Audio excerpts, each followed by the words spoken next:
Friends, power point का window open करने के बाद सबसे पहला जो टैब हमें मिलता है वो होता है होम टैब। और होम टैब के अंदर सबसे पहला जो टूल हमें मिलता है वो होता है क्लिपबोर्ड। अब इस क्लिपबोर्ड में फॉर्मेट पेंटर, कॉपी, कट और पेस्ट, ये 4 टूल हमें मिलते हैं। तब हम देखते हैं कि फॉर्मेट पेंटर हमारा किस काम का आता है। हम पहले इस टेक्स्ट को सिलेक्ट कर लेते हैं। फिर यहाँ पर हमें जो जो भी फॉर्मेटिंग लगाना है वो हम लगा रहे हैं। इसको हम बोल्ड कर रहे हैं, थोड़ा इटैलिक कर रहे हैं और इसका कलर भी हम सपोज रेड कलर चेंज कर रहे हैं। अब यहाँ पर जो जो भी फॉर्मेटिंग हमने लगाया है, अब अगर हम चाहे कि ये सब फॉर्मेटिंग यहाँ पर हमारा नीचे वाला टेक्स्ट और यहाँ पर हमारे पास जितनी भी स्लाइड्स है सब में जितनी टेक्स्ट है उसमें हम लगाए, तो तब हम इस फॉर्मेट पेंटर का इस्तेमाल कर सकते हैं। तो ये हमने फॉर्मेटिंग लगा लिया है। अब यहाँ पर जैसे हम डबल क्लिक करेंगे उसके बाद जो जो भी टेक्स्ट पर हम ये फॉर्मेटिंग लगाना चाहते हैं वहाँ पर अगर वो टेक्स्ट सिलेक्ट कर लेंगे, हम नीचे वाला टेक्स्ट सिलेक्ट कर रहे हैं, तो हम देख सकते हैं कि यहाँ पर नीचे वाला टेक्स्ट पर भी वही फॉर्मेटिंग अप्लाई हो गया है। अब हम अगले स्लाइड पर जाते हैं। यहाँ पर भी हम ये फर्स्ट ट्यूटोरियल, सपोज हम फर्स्ट इतना सा वर्ड पर यही फॉर्मेटिंग लगाना चाहते हैं, तो यहाँ पर हम एक बार सिलेक्ट करेंगे इसको फर्स्ट को, तो हम देख सकते हैं कि यहाँ पर हमारा जो फॉर्मेटिंग है वो लग चुका है। तो ये होता है फॉर्मेट पेंटर का काम। अब इसके बाद हम इसे फिर से अंडू कर रहे हैं कंट्रोल Z से।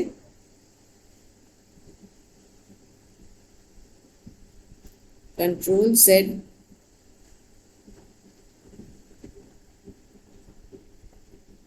ओके। तो अब अगला आता है कॉपी का ऑप्शन। इसका नाम से ही हमें पता चल रहा है कि ये कॉपी करने के लिए हमारे पास ऑप्शन दिया गया है। तो हम पहले इस टेक्स्ट को सिलेक्ट कर लेंगे।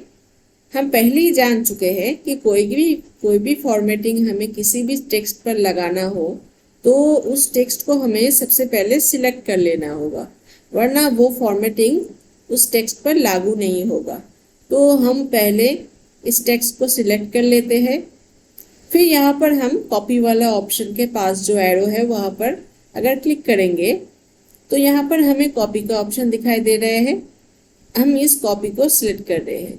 तो अब ये हमारा टेक्स्ट जो है ये हमारा कॉपी हो चुका है। यहाँ पर ये छोटा सा एरो जो दिख रहा है क्लिपबोर्ड, यहाँ पर हम जैसे ही क्लिक करेंगे तो ये रहा हमारा कॉपी किया हुआ टेक्स्ट। तो अब हमने ये कॉपी कर लिया यहाँ पर। अब अगला आता है पेस्ट। पेस्ट के नीचे जो एरो है वहाँ पर अगर हम क्लिक करेंगे तो यहाँ पर 4 ऑप्शन हमें दिखाई दे रहे हैं। तो हम अगर फर्स्ट ऑप्शन पर क्लिक करेंगे यूज डेस्टिनेशन थीम, तो सपोज हम इसके नीचे ही ये टेक्स्ट पेस्ट करना चाहते हैं, तो हम कंट्रोल दबा के नीचे आ जाते हैं। अब यहाँ पर पेस्ट ऑप्शन पर जाकर सबसे पहला जो ऑप्शन है या लास्ट वाला जो ऑप्शन है कीप टेक्स्ट ओनली, इन दोनों में से किसी एक को सिलेक्ट कर लेंगे। तो हम देख सकते हैं कि ऊपर वाला टेक्स्ट जो हमने कॉपी किया था वो नीचे हमारा पेस्ट हो चुका है। अब नीचे वाला टेक्स्ट हम रिमूव कर देते हैं, डिलीट कर देते हैं। ओके। अब अगला आता है कट का ऑप्शन।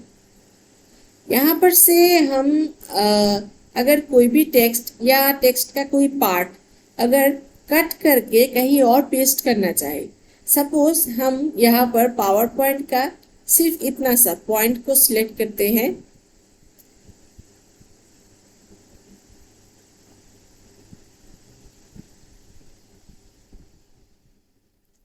और यहाँ पर हम कट वाले ऑप्शन पर जाकर क्लिक करते हैं, तो हम देख सकते हैं कि ये पॉइंट यहाँ से गायब हो चुका है। एक्चुअली ये यहाँ से कट हो चुका है। अब हम एंटर दबा के नीचे आ जाते हैं और वापस हम पेस्ट के ऑप्शन पर जाते हैं और सबसे पहला जो ऑप्शन है वहाँ पर हम जैसे क्लिक करेंगे तो हम देख सकते हैं कि यहाँ पर ऊपर से हमने जो पॉइंट कट किया था वो नीचे यहाँ पर पेस्ट हो चुका है। तो ये हो गया हमारा क्लिपबोर्ड सेक्शन का काम। अब अगला आता है स्लाइड्स। हम ये फिर से ठीक कर लेते हैं।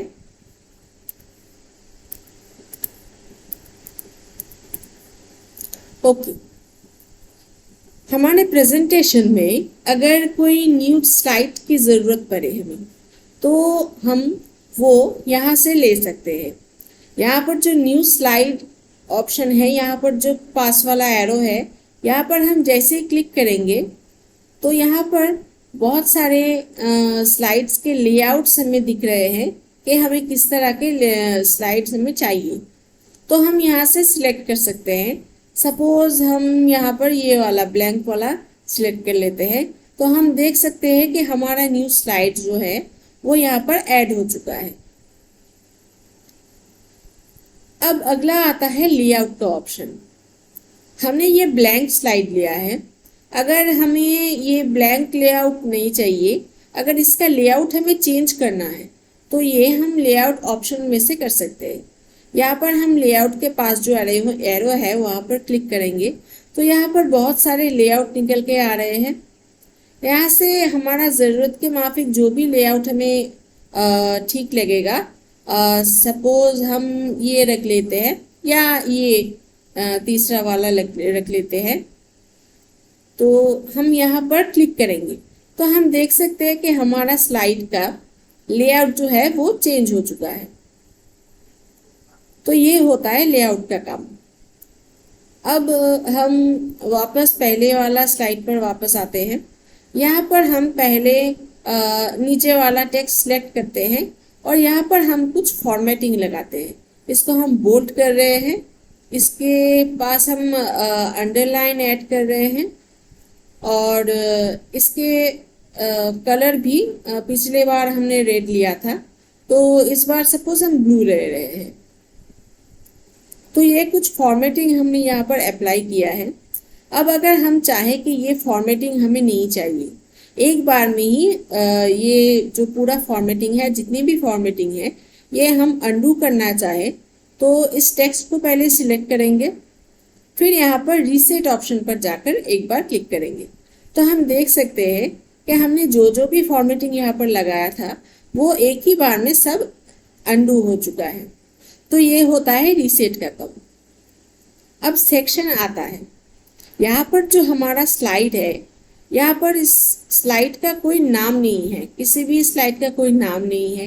ये पहला वाला स्लाइड है, ये दूसरा वाला, तीसरा, चौथा, ये पांचवा। हम अगर किसी स्लाइड को किसी स्पेसिफिक नेम से आइडेंटिफाई करना चाहें तो वो हम इस सेक्शन के ऑप्शन के जरिए कर सकते हैं। हम यहाँ पर सपोज ये तीसरा वाला चुन लेते हैं। यहाँ पर हम आकर अब सेक्शन के पास जो एरो है यहाँ पर हम एक बार क्लिक करेंगे तो यहाँ पर ऐड सेक्शन करके एक ऑप्शन आता है। यहाँ पर हम जैसे ही क्लिक करेंगे तो हमें यहाँ पर पूछा जा रहा है कि हमारा स्लाइड का हम क्या नाम देना चाहते हैं। तो हम यहाँ पर सपोज +1 ये दे देते हैं। यहाँ पर हम जैसे ही रीनेम पर क्लिक करेंगे तो हम देख सकते हैं कि यहाँ पर हमने जो तीसरा वाला स्लाइड सिलेक्ट किया था, यहाँ पर +1 करके एक नाम ऐड हो गया है। हम तीसरे वाला स्लाइड को इस नाम से आइडेंटिफाई कर सकते हैं। तो यहाँ पर ऐसे ही जितनी स्लाइड हमारे पास है उसको हम अलग अलग नाम से आइडेंटिफाई कर सकते हैं इस सेक्शन के ऑप्शन के जरिए। अब अगर ये ऑप्शन हमें सेक्शन का जो नाम है इसका अगर इसको हम हटाना चाहे तो हम यहाँ पर एक बार क्लिक करेंगे, फिर हम सेक्शन के ऑप्शन पर जाएंगे तो यहाँ पर हमें रिमूव सेक्शन करके एक ऑप्शन दिखाई दे रहे हैं। यहाँ पर हम जैसे ही क्लिक करेंगे तो हम देख सकते हैं कि हमारा तीसरा वाला जो स्लाइड है उसका जो नाम था वो यहाँ से हट चुका है। तो ये हो गया हमारा सेक्शन का काम। अब अगर हमने जो नया स्लाइड लिया था वो अगर हमें ज़रूरत ना हो तो उसको भी हम यहाँ से डिलीट कर सकते हैं। हम इस स्लाइड पर आकर राइट क्लिक करेंगे तो यहाँ पर हमें डिलीट स्लाइड का एक ऑप्शन दिखाई दे रहा है। यहाँ पर हम जैसे ही क्लिक करेंगे तो हम देख सकते हैं कि वो वाला ब्लैंक वाला जो स्लाइड हमने लिया था वो यहाँ से डिलीट हो चुका है। अब यहाँ पर अगर हम जो स्लाइड है सपोज किसी एक स्लाइड के डिज़ाइन हमें अच्छा लगा और हम वही डिज़ाइन किसी दूसरे वाला स्लाइड पर अप्लाई करना चाहते हैं तो तब हम कर सकते हैं। यहाँ पर जिस वाले स्लाइड को हम कॉपी करना चाहते हैं, जिस वाले स्लाइड का जो स्टाइल है या टेक्स्ट है वो अगर जो हम कॉपी करना चाहते हैं वहाँ पर आकर हम एक बार राइट क्लिक करेंगे। इसके बाद यहाँ पर हमें डुप्लीकेट स्लाइड का एक ऑप्शन दिखाई दे रहे हैं।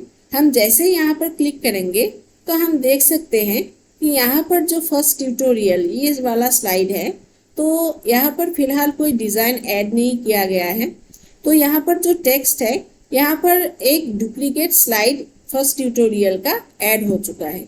तो इसी तरह अगर हमें किसी एक ही डिज़ाइन का स्लाइड चाहिए कई बार तो हम बार बार डिज़ाइन ना करके इस डुप्लीकेट स्लाइड के ऑप्शन के ज़रिए एक ही डिज़ाइन बार बार ऐड कर सकते हैं।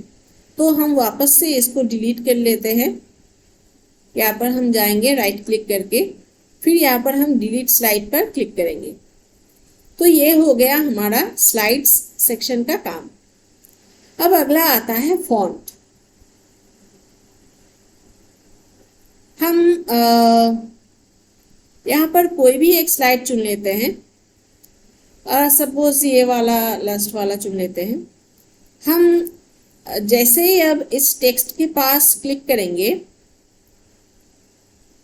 तो हम देख सकते हैं कि हमारा फॉन्ट वाला जो सेक्शन है वो एक्टिव हो चुका है। अब यहाँ पर हम कोई भी अगर फॉर्मेटिंग करना चाहें अपने टेक्स्ट के साथ तो यहाँ से हम कर सकते हैं। जैसे कि हम अगर इस टेक्स्ट को बोल्ड करना चाहें तो इस टेक्स्ट को हम पहले पूरा सिलेक्ट कर लेते हैं, फिर यहाँ पर बी आइकॉन में जाकर एक बार क्लिक करेंगे तो हम देख सकते हैं कि हमारा टेक्स्ट बोल्ड हो चुका है। इसी तरह अगर अगला आई जो आइकॉन है इस पर अगर क्लिक करेंगे तो हम देख सकते हैं कि हमारा टेक्स्ट जो है वो इटैलिक स्टाइल का हो चुका है। अब अगला जो यू आइकॉन है यहाँ पर क्लिक करेंगे तो हमारे टेक्स्ट के नीचे एक अंडरलाइन ऐड हो चुका है। और हम अगर टेक्स्ट को एक शेडो देना चाहे तो यहाँ पर हम क्लिक करेंगे तो यहाँ पर हमारा टेक्स्ट के पीछे एक हल्का सा शेडो ऐड हो गया है। अब अगला हम अगर लिखते वक्त कई समय हमारे साथ ऐसा होता है कि हम कुछ लिखते वक्त अगर गलती से अगर कुछ गलत लिख जाए तो हम उसको काट के फ्रेश करके लिखते हैं। तो यहाँ पर भी अगर हम ये वाला ऑप्शन स्ट्राइक थ्रू इस पर क्लिक करें तो हम देख सकते हैं कि यहाँ पर हमारा एक टेक्स्ट के बीच में से एक लाइन चला गया है। और हम इसका जो कैरेक्टर है इसका हम पहले स्ट्राइक थ्रू को अंडू कर लेते हैं। अब इसका जो एक एक लेटर है इसके स्पेसिंग जो है हम इसको भी बढ़ा सकते हैं या कम कर सकते हैं। तो कैरेक्टर स्पेसिंग के पास जो एरो है यहाँ पर अगर हम क्लिक करेंगे तो यहाँ पर हमें एकदम फर्स्ट में नॉर्मल दिखाई दे रहा है। अभी फ़िलहाल ये नॉर्मल है। अगर हम चाहें कि ये जो लेटर का एक एक लेटर का जो स्पेसिंग है वो थोड़ा टाइट हो जाए यानी कि और थोड़ा नज़दीक आ जाए तो यहाँ पर हम टाइट वाले ऑप्शन पर जाकर क्लिक करेंगे तो हम देख सकते हैं कि हमारा जो लेटर है उनका स्पेस थोड़ा घट गया है। ठीक वैसे ही हम अगर चाहे कि हमारा एक एक लेटर का जो स्पेस है वो थोड़ा बढ़ जाए, थोड़ा लूज हो जाए, तो हम लूज पर क्लिक करेंगे तो हम देख सकते हैं कि हमारा जो एक एक लेटर है उसका स्पेस थोड़ा बढ़ गया है। तो इसी तरह से वेरी टाइट और वेरी लूज का यूज होता है। और अगर इनमें से हमें कोई भी पसंद ना आए तो हम नीचे मोर स्पेसिंग के ऑप्शन में जाकर कस्टमाइज तरीके से अपना स्पेसिंग ऐड कर सकते हैं। इसके बाद अगला आता है चेंज केस। फ्रेंड्स, केस जो होता है वो हम बचपन में जैसे पढ़ते थे कैपिटल लेटर और स्मॉल लेटर, कंप्यूटर के लैंग्वेज में कैपिटल लेटर को अपर केस और स्मॉल लेटर को लोअर केस कहा जाता है। तो हम यहाँ से इनका केस भी चेंज कर सकते हैं। हम ये चेंज केस के पास जो एरो है यहाँ पर अगर क्लिक करेंगे तो यहाँ पर सबसे पहले हमें सेंटेंस केस बोल के एक ऑप्शन आ रहा है। सेंटेंस केस में जो होता है वो पहला वाला लेटर सिर्फ कैपिटल होता है, अपर केस में होता है, बाकी सब लोअर केस में होता है। इसके बाद आता है लोअर केस। हमें नाम से ही पता चल रहा है और हम जैसे कि देख सकते हैं कि हमारा जो वर्ड है, टेक्स्ट है, इसके सभी लेटर लोअर केस में कन्वर्ट हो चुका है। अब इसका अगला आता है अपर केस। अपर केस यानी कि हमारा जो टेक्स्ट है इसका हर एक लेटर अपर केस में कन्वर्ट हो चुका है। इसके बाद आता है कैपिटलाइज ईच वर्ड, यानी कि यहाँ पर हमें फिलहाल एक ही वर्ड है। अगर हम यहाँ पर और एक वर्ड ऐड कर ले,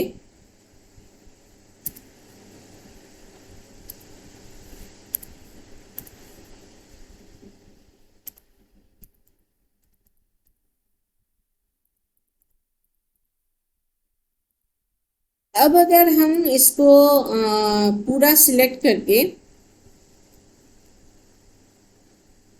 चेंज केस के ऑप्शन में जाकर कैपिटलाइज ईच वर्ड अगर है, कैपिटलाइज ईच वर्ड अगर करेंगे तो हम देख सकते हैं कि ये जो दो हमारे पास वर्ड है, एजुकेशन और पावर पॉइंट, ये दो अलग अलग वर्ड है। एजुकेशन का ई कैपिटल हो चुका है और पावर पॉइंट का सिर्फ पी कैपिटल हो चुका है, बाकी सब लोअर केस में है। तो ये यही काम करता है कि जितने भी वर्ड हो उन सब वर्ड का पहला लेटर जो है वो अपर केस में कर देगा, बाकी सबको लोअर केस में कन्वर्ट कर देगा। टॉगल केस इसका ठीक उल्टा होता है। हमारे पास जितने भी वर्ड होता है वहाँ का उसका जो स्टार्टिंग के लेटर है उसको लोअर केस में कर देगा, बाकी सबको अपर केस में कर देगा। यहाँ पर हम देख सकते हैं कि एजुकेशन का ई जो है वो लोअर केस में कन्वर्ट कर दिया है और बाकी जो है वो अपर केस में कन्वर्ट कर दिया है। सेमली पावर पॉइंट का जो पी है स्टार्टिंग का, उसको लोअर केस में कर दिया है, बाकी सबको अपर केस में कर दिया है। हम वापस इसको नॉर्मल कर देते हैं, यानी कि अपर केस में कर देते हैं। अब ये जो हमारा टेक्स्ट है हम इसको थोड़ा राइट में घिसा लेते हैं। ओके, अब ये जो टेक्स्ट है हमारा, इसका एक नाम है। इसको हम किसी नाम से आइडेंटिफाई कर सकते हैं। यहाँ पर हमें दिख रहे हैं कि कैलिबरी बॉडी, ये जो है हमारा टेक्स्ट का नाम है। इसके पास जो एरो है वहाँ पर हम अगर क्लिक करेंगे तो यहाँ पर हमें और भी कई फॉन्ट निकल के आ रहे हैं, हम देख सकते हैं। तो यहाँ से हम अगर फॉन्ट चेंज करना चाहें तो हम यहाँ से कर सकते हैं। जैसे कि हम देख सकते हैं कि हमारा पॉइंटर जैसे ही हम किसी फॉन्ट के ऊपर रख रहे हैं, हमारा टेक्स्ट भी वैसे ही कन्वर्ट होता जा रहा है। तो यहाँ से हम अपना फॉन्ट भी चेंज कर सकते हैं। अब इसके अगला जो 42 हमें दिखाई दे रहे हैं, ये होता है हमारा टेक्स्ट का साइज। हम इसको भी बड़ा या कम कर सकते हैं। फिलहाल सबसे बड़ा जो साइज होता है वो 96 होता है।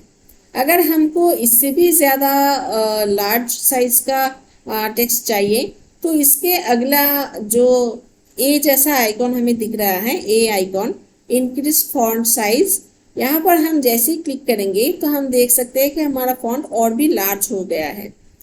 इसके ठीक उल्टा होता है, सबसे छोटा जो साइज है लेटर का, यहाँ पर 8 दिखाई दे रहे हैं। अगर हमें इससे भी छोटा साइज का लेटर चाहिए, टेक्स्ट चाहिए, तो हम यहाँ पर ए के पास जो छोटा वाला ए है, यहाँ पर अगर हम क्लिक करेंगे तो हम देख सकते हैं कि हमारा टेक्स्ट के साइज 7 हो चुका है। तो हम वापस इसको एक ठीक ठाक साइज में ला देते हैं ताकि हमें देखने में आसानी हो। ओके, अब हम जब बहुत सारी टेक्स्ट लिखते हैं, इसको हम थोड़ा मिडिल में रख लेते हैं। ओके, अब हम बहुत सारे जब टेक्स्ट लिखते हैं तो उनमें से कुछ पार्ट कभी कभी हमें हाईलाइट करने की ज़रूरत पड़ती है। तो हम यहाँ पर टेक्स्ट हाईलाइट के ऑप्शन के ज़रिए ये कर सकते हैं। हम पहले इस पूरे टेक्स्ट को नहीं, तो हमें जिस पार्ट को हाईलाइट करना है, सपोज़ अगर हम सिर्फ इतना सा पार्ट को हाईलाइट करना चाहें तो हम इतने से पार्ट को सिलेक्ट करेंगे। फिर यहाँ पर टेक्स्ट हाईलाइट कलर, यहाँ पर हम क्लिक करेंगे तो हम देख सकते हैं कि सिर्फ पॉइंट जो वर्ड है यहाँ पर हाईलाइट हो चुका है येलो कलर से। अगर हमें लगे कि हम येलो कलर से नहीं किसी और कलर से हाईलाइट करना चाहते हैं तो इसके पास जो एरो है वहाँ पर हम जैसे ही क्लिक करेंगे, पहले हम इस टेक्स्ट को सिलेक्ट कर लेते हैं। फिर यहाँ पर जो येलो के टेक्स्ट हाईलाइट कलर के आइकॉन के पास जो एरो है, यहाँ पर हम अगर क्लिक करेंगे तो यहाँ पर हमें और भी कई कलर्स दिख रहे हैं। तो यहाँ पर हमें जो भी ठीक लगे या फिर जो भी पसंद आए, हम उस कलर को चुन सकते हैं अपने टेक्स्ट को हाईलाइट करवाने के लिए। जैसे हम स्काई कलर ये अगर चूज़ कर लें तो हम देख सकते हैं कि हमारा जो टेक्स्ट का हाईलाइट कलर है वो चेंज हो चुका है। अब वैसे ही हम अपना जो फॉन्ट है इसका कलर भी हम चेंज कर सकते हैं। अगर हमको लगे कि हमें हाईलाइट की ज़रूरत नहीं है, ये हाईलाइट अगर हम यहाँ से हटाना चाहते हैं तो हम फिर से इसको सिलेक्ट कर लेंगे और यहाँ पर हाईलाइट टेक्स्ट हाईलाइट कलर के पास जो एरो है यहाँ पर जाकर नो कलर को सिलेक्ट कर देंगे तो हम देख सकते हैं कि हमारा हाईलाइट जो है वो यहाँ से हट चुका है। यहाँ पर हमारा जो फॉन्ट का कलर है वो फिलहाल ब्लैक कलर का है। तो हम अगर चाहे तो इसको भी हम चेंज कर सकते हैं। यहाँ पर हम पहले इस पूरे टेक्स्ट को सिलेक्ट कर लेंगे। फिर यहाँ पर फॉन्ट कलर जो ऑप्शन है, यहाँ पर पास जो एरो है यहाँ पर हम अगर क्लिक करेंगे तो यहाँ पर हमें बहुत सारा कलर दिखने को मिल रहे हैं। यहाँ पर हम जो भी कलर से अपने टेक्स्ट को रखना चाहते हैं यहाँ से हम सिलेक्ट कर सकते हैं। या फिर यहाँ पर हमें अगर जो कलर दिया गया है अगर पसंद ना आए तो हम नीचे यहाँ पर मोर कलर्स पर जा सकते हैं और हम यहाँ पर कस्टम में जाकर अपने मनपसंद का कोई कलर बना सकते हैं। जैसे कि हम ये एक कलर बना लेते हैं और नीचे हमें यहाँ पर ये करेंट कलर है ब्लैक कलर और ये ऊपर वाला जो न्यू है ये हमारा न्यू कलर है। तो हम जैसे ही यहाँ पर क्लिक करेंगे तो हम देख सकते हैं कि हमारा फॉन्ट जो है वो उस कलर से कलर्ड हो चुका है जो हमने सिलेक्ट किया था। तो ये होता है फॉन्ट कलर। अब यहाँ पर जितने भी फॉर्मेटिंग हमने लगाया है, यहाँ पर अंडरलाइन लगाया है, यहाँ पर हमने बोल्ड किया है, इटैलिक किया है, यहाँ पर एक शेडो ऐड किया है टेक्स्ट का, ये सब फॉर्मेटिंग अगर हमको नहीं चाहिए तो हम यहाँ से इसको पूरा सिलेक्ट कर लेंगे। हम यहाँ से भी सिलेक्ट कर सकते हैं या फिर यहाँ पर Ctrl+A, ये हम कीबोर्ड से शॉर्टकट यूज़ कर सकते हैं। उसके बाद हम ऊपर वाला जो ऑप्शन है क्लियर ऑल फॉर्मेटिंग, यहाँ पर एक बार क्लिक करेंगे तो हम देख सकते हैं कि हमारा जो फॉर्मेटिंग है टेक्स्ट का वो सब क्लियर हो चुका है। अब एक बात है कि यहाँ पर कुछ भी नहीं दिख रहा है। क्यों? क्योंकि हमने जो टेक्स्ट यहाँ पर ऐड किया था उसका कलर था वाइट कलर। अगर हम इसका कलर चेंज कर देंगे, ये पूरा सिलेक्टेड है, यहाँ पर हम अगर कलर इसका ब्लैक कलर कर देंगे तो हम देख सकते हैं कि हमने जो टेक्स्ट यहाँ पर लिखा था वो यहाँ पर हमें दिख रहा है। तो ये होता है हमारा फॉन्ट सेक्शन का काम। तो आज का वीडियो यही तक। अगले दिन हम अगले वीडियो में होम टैब के जो आगे का टूल्स है यानी कि पैराग्राफ, ड्राइंग और एडिटिंग, इन सब के बारे में डिटेल में प्रैक्टिकली जानेंगे।